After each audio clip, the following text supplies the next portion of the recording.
Firman Tuhan yang menjadi renungan kita pada pagi hari ini tanggal 27 November 2024 dalam kitab 2 Tawarik 17 ayat 1 sampai 19. Berikutnya Raja Yosafat, pengokohan kerajaan.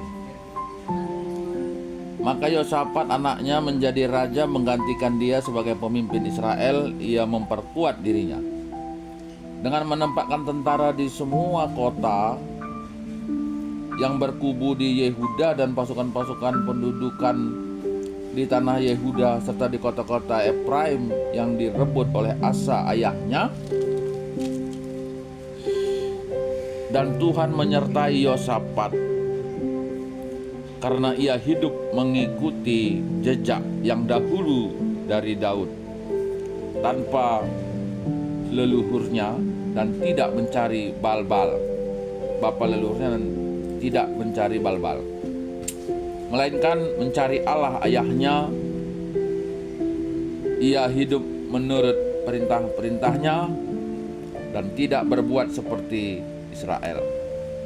Oleh sebab itu Tuhan mengokohkan kerajaannya yang ada di bawah kekuasaannya. Seluruh Yehuda memberikan persembahan kepada Yosafat sehingga ia menjadi kaya dan sangat terhormat. Dengan tabah hati ia hidup menurut jalan yang ditunjukkan Tuhan. Pula ia menjauhkan dari Yehuda segala bukit pengorbanan dan tiang berhala. Pada tahun ketiga pemerintahannya ia mengutus beberapa pembesarnya, yakni Benhail, Obaja, Zakaria, Netanael, dan Mika untuk mengajar di kota-kota Yehuda. Bersama-sama dengan mereka turut juga beberapa orang Lewi, yakni Semaya, Netanya, Jebaja, Asael, Semiramot, Yonatan, Adonia, Tobia, dan Adonia, disertai imam-imam Elisama dan Yoram. Mereka memberikan pelajaran di Yehuda dengan membawa kitab Taurat Tuhan. Mereka mengelilingi semua kota di Yehuda sambil mengajar rakyat. Ketakutan yang dari Tuhan menimpa semua kerajaan di negeri-negeri sekeliling Yehuda,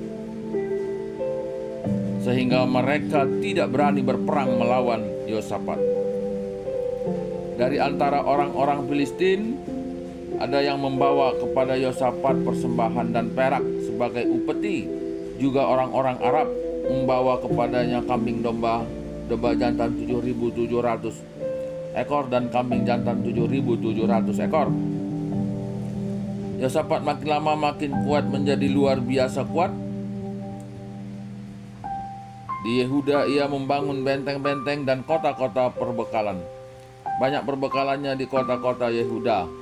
Orang-orangnya ada di Yerusalem, semuanya pahlawan yang gagah perkasa. Inilah daftar keturunan mereka menurut puak-puak mereka. Panglima-panglima dari Yehuda ialah Panglima Adnan dengan 300.000 pahlawan yang gagah perkasa. Di samping dia Panglima Hanan dengan 280.000 orang, dan di samping dia Amasya bin Zikri yang dengan sukarela telah menyerahkan dirinya kepada Tuhan dengan 200.000 pahlawan yang gagah perkasa. Dan dari Benyamin ialah Eliada, seorang pahlawan yang gagah perkasa dengan 200.000 orang yang bersenjatakan busur dan perisai. Di samping dia Yozabat dengan 180.000 orang yang bersenjata untuk berperang. Mereka itulah yang bertugas pada raja, selain daripada mereka yang ditempatkan raja di kota-kota yang berkubu di seluruh Yehuda. Ya, jadi ini kepemimpinan Yosafat, raja keempat setelah Asa. Dan dalam perikop ini yang menjadi perenungan bagi kita sesuai dengan kitabnya, yaitu kitab Tawarik, bagaimana spiritualitas yang dibangun oleh Raja Yosafat. Kita melihat bagaimana raja ini yang takut akan Tuhan, dia melakukan apa yang benar di mata Tuhan dan Tuhan menyertai. Yosafat melakukan ataupun mengikuti jejak ayahnya Daud dan menyingkirkan atau tidak mencari Baal-Baal. Dan dalam perikop ini juga dilakukan pemberitaan firman oleh imam-imam ke seluruh daerah atau kota di Yerusalem, di Yehuda. Dan kita melihat bagaimana orang-orang sekitarnya juga gitu ya. Orang-orang sekitarnya juga sangat menghormati dan mereka memberikan persembahan. Orang-orang sekitarnya, orang-orang Arab, mereka sangat menghormatin orang Yehuda selama pemerintahan Yosafat ini. Dan Yosafat terus menjadi lebih kaya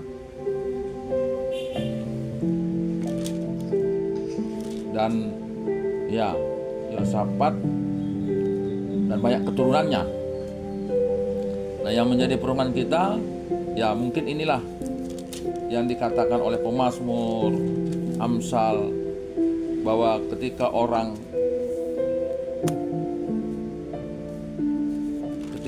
dekat dengan Tuhan, ketika orang melakukan apa yang dikehendaki Tuhan, siapakah yang berani melawan? Nah, seperti itu ya. Dan ini pun kita lihat bagaimana orang-orang sekitarnya itu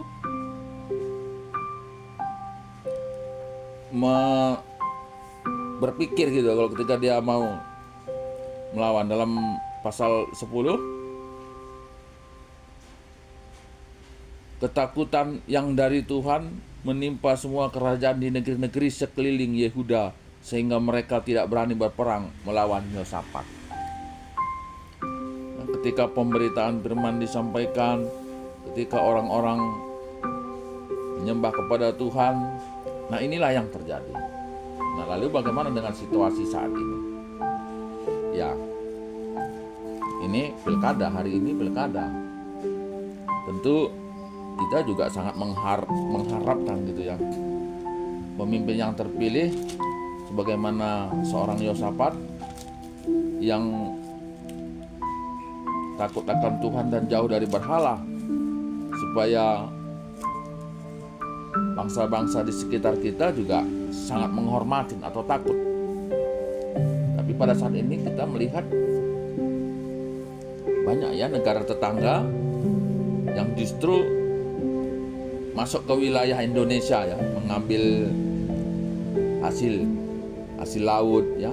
Kita lihat sering dengar nelayan Vietnam, nelayan Malaysia masuk ke Indonesia. Nah, ini juga menunjukkan bagaimana mereka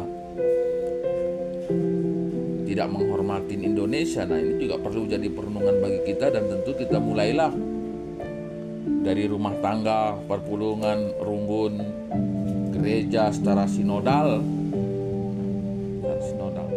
khususnya GBKP dengan basis sinodal di Tanah Karo.